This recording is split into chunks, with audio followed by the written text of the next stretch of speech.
Okay. तो चलो इस क्वेश्चन को स्टार्ट करते हैं। तो इस क्वेश्चन में क्या बोला, सबसे पहले हमें वॉल्यूम पूछा, वॉल्यूम ऑफ थ्री। ये कैपिटल एम जो नहीं है मोलैरिटी है, तो molarity is equal to three दिया है। ठीक है, 3m।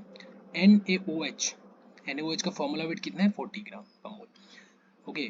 which can be prepared from 84 gram of NaOH is this। Then आपको बताना है कि इस जगह पे क्या होगा। लेट से अगर इस जगह पे हम ऐसे मान लेते हैं x, तो x का वैल्यू क्या होगा, ठीक है।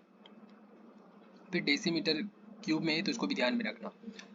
अब देखो एक चीज कि हमें मोलैरिटी दे रखी है, ठीक है। हमें इसने पूछा है NaOH का मोलैरिटी तो इतना है, ठीक है, लेकिन इसका वॉल्यूम जो है कितना लूँ ताकि मुझे 84 ग्राम ऑफ NaOH मेरे को मिल जाए। ठीक है, 84 ग्राम ऑफ NaOH, ठीक है ना। तो देखो हमें चाहिए क्या, वॉल्यूम। अब वॉल्यूम फाइंड आउट करने के लिए अगर हमारे पास मोलैरिटी दिया हुआ है, मॉलिक्यूलर वेट दिया हुआ है, गिवन वेट दिया हुआ है, तो अगर ये तीन चीज दिया हुआ है और मुझे वॉल्यूम फाइंड आउट करना है, तो डायरेक्ट फॉर्मूला होता है एक मोलैरिटी का। जब भी मोलैरिटी दिया हो तो मोलैरिटी का ये फॉर्मूला होता है, moles of solute upon volume of solution. Okay. तो देखो मोल्स ऑफ सॉल्यूट, हमें क्या चाहिए, वॉल्यूम ही चाहिए ना। तो देखो वॉल्यूम तो यहाँ पे मिल रहा है, ये अगर मुझे चाहिए तो इसके लिए मुझे मोलैरिटी दिया हुआ है, कोई दिक्कत नहीं, लेकिन मोल्स ऑफ सॉल्यूट तो नहीं दिया है, तो मोल्स ऑफ सॉल्यूट हम निकालेंगे। ठीक है, ये निकालेंगे। कैसे करेंगे इसको, तो देखो सबसे पहले हम लिख लेते हैं, मोलैरिटी दिया होता हमने मोलैरिटी लिख दिया, वॉल्यूम हमें पता करना है, ये यहाँ पे है। अब मोल्स ऑफ सॉल्यूट क्या होता है, मोल्स ऑफ सॉल्यूट, सॉल्यूट यहाँ पे क्या है मेरा, ये NaOH है, ठीक है। क्योंकि NaOH हमारा रिएक्शंस होगा, ठीक है, उसके बाद हमें यहाँ पे basically which can be prepared from 84 gram of, okay. हाँ, तो सॉल्यूट मेरा क्या है, NaOH ही है मेरा सॉल्यूट, ठीक है। यस। तो मोल्स क्या होता है, given weight upon molecular weight. तो given weight of solute, solute का कितना वेट है, तो देखो इसने दिया है ना कि 84 ग्राम मुझे चाहिए, 84 ग्राम ऑफ NaOH मुझे मिल जाए। इसके लिए मुझे कितना वॉल्यूम लेना होगा NaOH का, तो गिवन वेट हो गया ये, ठीक है, गिवन वेट। मॉलिक्यूलर वेट के अलावा जो वेट होता है वो गिवन वेट है। तो मॉलिक्यूलर वेट तो हमें पता है, NaOH का फॉर्मूला वेट या मॉलिक्यूलर वेट कितना है, NaOH 40 ग्राम, ठीक है। तो हमने यहाँ पे देखो गिवन वेट हमारा 84 आ गया और मॉलिक्यूलर वेट 40, तो इसको डिवाइड किया और ये 3 मैंने इधर कर दिया और वॉल्यूम को हमने इधर कर दिया ऊपर। तो वॉल्यूम इक्वल टू, ये पूरा सॉल्व करेंगे तो हमें देखो इतना मिल रहा है, ठीक है, ये मिल रहा है। अब एक चीज ध्यान में रखना कि यहाँ पे जो हमारा ये है, यस, ये एक्चुअली हमारा जो फाइनल वॉल्यूम है ना वो डेसीमीटर क्यूब में ऐसे दिया है। तो याद रखना कि 1 डेसीमीटर क्यूब इक्वल टू कितना होता है, 1 लीटर ही होता है, ठीक है। तो मतलब हमें डेसीमीटर क्यूब का मतलब क्या हो गया कि हमें लीटर में फाइंड करना है, डेसीमीटर क्यूब मतलब ये लीटर में। तो देखो वही चीज यहाँ पे हो रहा है हमारा, तो बेसिकली ये डेसीमीटर क्यूब आ गया, ठीक है। तो हमारा ये पूरा किस में आ रहा है, पूरा मतलब बेसिकली लीटर में मान लो। तो अब हमें वॉल्यूम, ये तो ठीक है, इसको सॉल्व करूंगा मेरा इतना आएगा, लेकिन क्वेश्चन में क्या बोल रहा था ये कि 0 पॉइंट, ये कुछ जो भी आएगा लेकिन 10⁻⁻⁻1 हो रहना चाहिए। तो 10⁻⁻⁻1 रहना चाहिए, इसके लिए हमने क्या किया, हाँ, एक इधर भी ऊपर भी लिख दिया नीचे भी लिख दिया, 0.7 मल्टीप्लाई 10⁻⁻1 और एक नीचे भी लिख दिया 10 माइनस। अब इसको हम सॉल्व कर लेंगे और इसको रहने देंगे ये। तो देखो क्या हो गया, 0.7 इंटू ऊपर जाएगा तो ये 10 बन जाएगा, तो ये 70 हो गया, नहीं 7 हो जाएगा, 70 नहीं 7 हो जाएगा, ठीक है। ये 7 हो जाएगा, तो यहाँ पे क्या बन गया, 7 बन गया। तो ये 7 आ गया, तो इसके जगह पे x इक्वल टू 7 आ गया, खत्म। तो इसके जगह पे यहाँ पे 7 डाल देंगे। ओके, हो गया क्लियर, यस, यहाँ पे 7 टाइप कर देना। तो ये क्वेश्चन हो गया, ठीक है। अब हम नेक्स्ट क्वेश्चन देखते हैं, हमारा 14 नंबर क्वेश्चन, ठीक है। सो एक मिनट,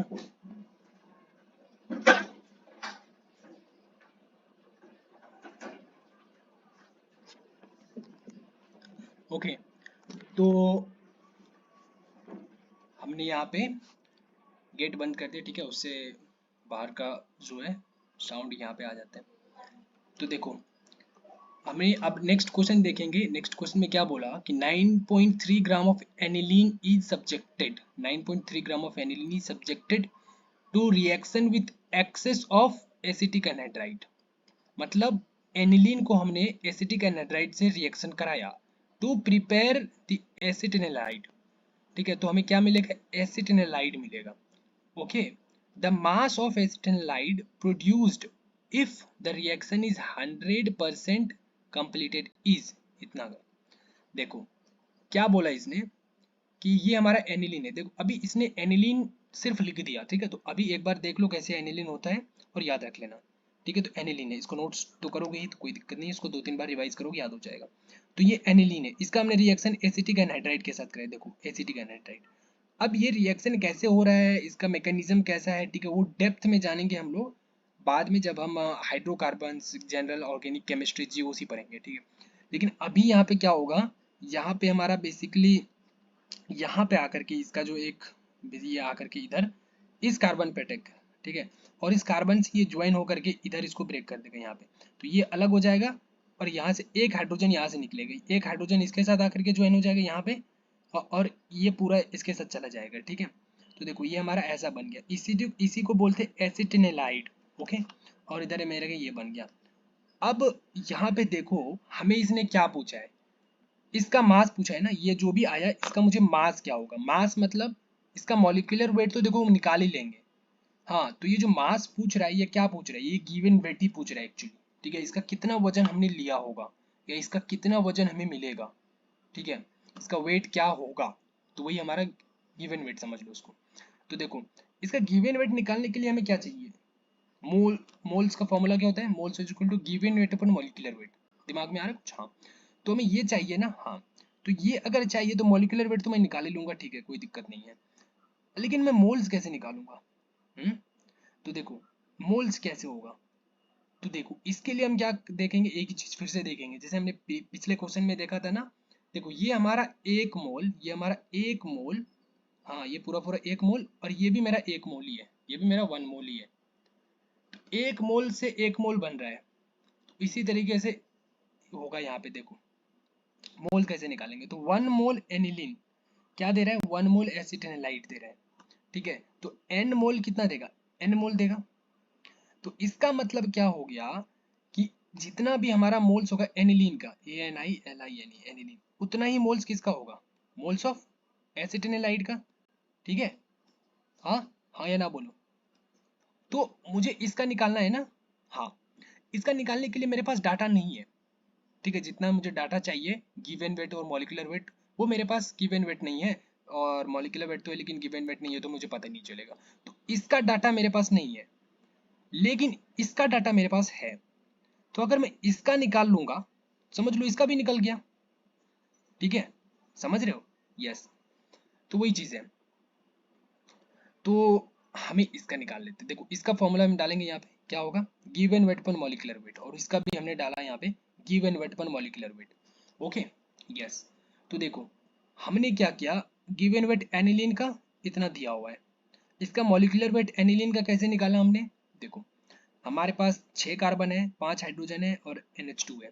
6 कार्बन है ना, देख लो यहाँ पे, देखो एक कार्बन यहाँ पे 1 2 3 4 5 एंड 6 यहाँ पे 6 कार्बन। हाइड्रोजन कितने हो गए, एक हाइड्रोजन यहाँ पे रहेगा, एक हाइड्रोजन यहाँ पे, एक हाइड्रोजन यहाँ पे, एक यहाँ और एक यहाँ। ठीक है, यहाँ का हाइड्रोजन नहीं है, यहाँ इसके साथ जुड़ गया, तो 5 कार्बन, 6 कार्बन, 5 हाइड्रोजन और एक फिर NH2।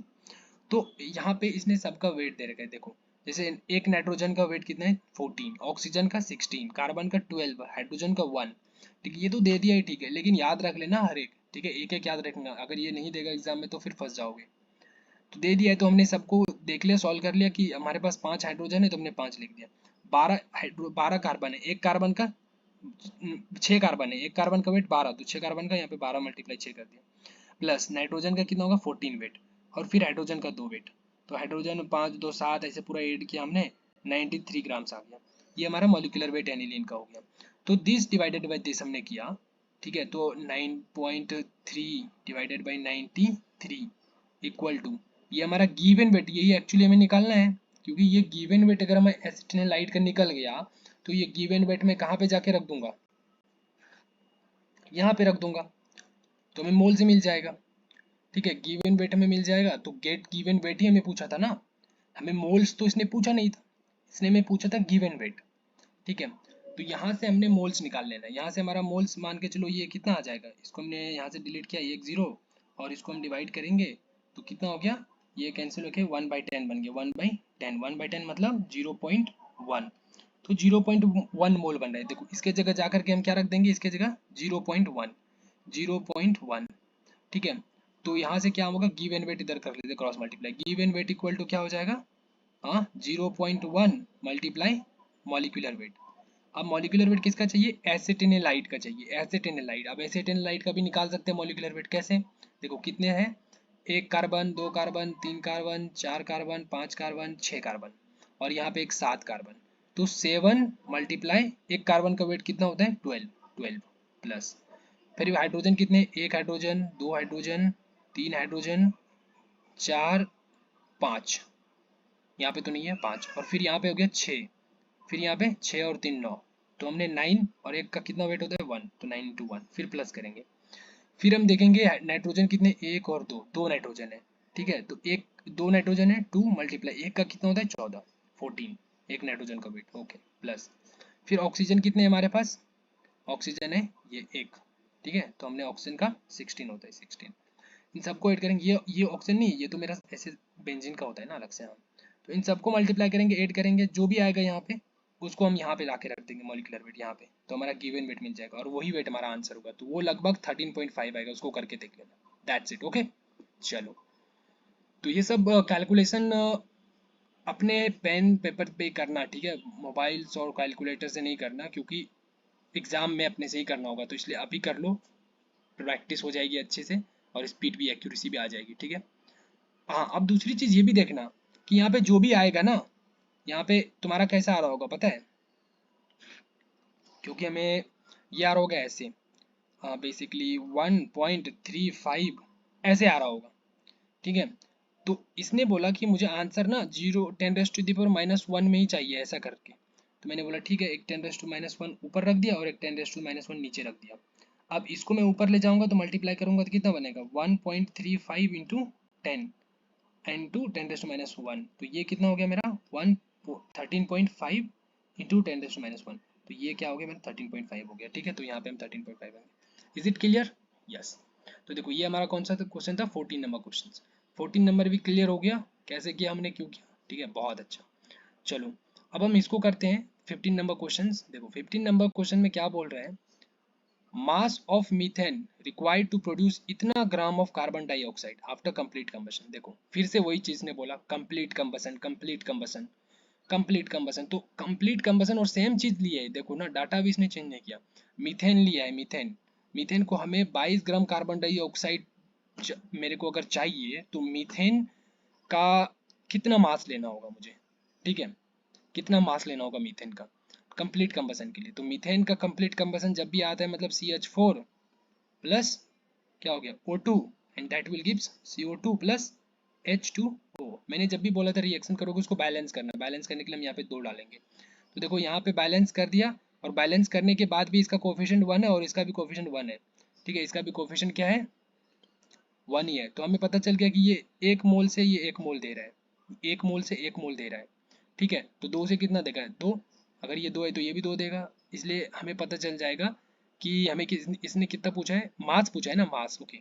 तो हमें मास फाइंड आउट करने के लिए क्या करना होगा, मोल्स इक्वल टू क्या होता है, गिवन वेट अपन मॉलिक्यूलर वेट, और गिवन वेट यही एक्चुअली पूछ रहा है, इसी को मास बोल रहा है ये, ठीक है, ये, तो मॉलिक्यूलर वेट तो पता है, वो क्यों पूछेगा, वो तो CH4 का कितना होता है, कार्बन का 12 प्लस 4 दैट इज 16, ये तुम यहाँ पे रख देंगे, मोल्स, तो हमें गिवन वेट निकालने के लिए क्या चाहिए, मोल्स चाहिए, किसका, हमें चाहिए CH4 का कितना मोल्स लगेगा यहाँ पे, ठीक है, मीथेन के कितने मोल्स लगेंगे, अगर मोल्स पता चल गया तो हमें गिवन वेट पता चल जाएगा। तो मोल्स कैसे पता करेंगे, तो हमें मोल्स यहाँ से पता करेंगे, देखेंगे कि मैं ये देख रहा हूँ कि CH4 का एक मोल है, कार्बन डाइऑक्साइड के भी एक ही मोल बन रहा है, तो इसका मतलब है कि इसका जितना मोल होगा उतना भी इसका ही मोल होगा, इसका मोल भी उतना ही है। तो हमने क्या किया, इसका अगर मुझे निकालना है, इसका मुझे डाटा नहीं पता, तो इसका निकाल लेता हूँ, क्योंकि इसका डाटा मुझे पता है, तो इसका जो भी मोल्स आएगा वही मोल्स हमारे CH4 का भी होगा, तो हम इसका निकाल लेते हैं।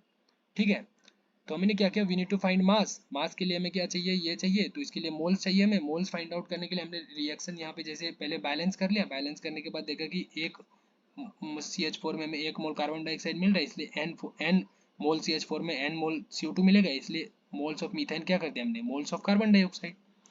ठीक है, जितना मोल इसका उतना मोल उसका, तो हमने मोल्स ऑफ कार्बन डाइऑक्साइड निकाल दिया। कार्बन डाइऑक्साइड का given weight, molecular weight, given weight कितना है 22 ग्राम दे रखा है इसने। कार्बन डाइऑक्साइड देखो दे रखा है ना यहाँ पे, देखो 22 grams of carbon dioxide. Given weight upon carbon dioxide का 44 होता है मॉलिक्यूलर वेट, इसको डिवाइड किया 0.5 आ गया।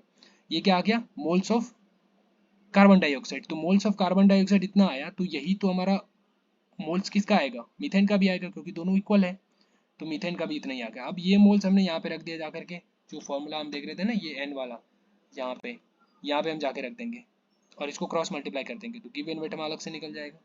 देखो वही क्या हमने गिवन वेट इक्वल टू क्या हो गया, ये मॉलिक्यूलर वेट हमारे पास CH4 का कितना 16, इसको इधर किया मल्टीप्लाई किया, कितना 8 ग्राम आ गया।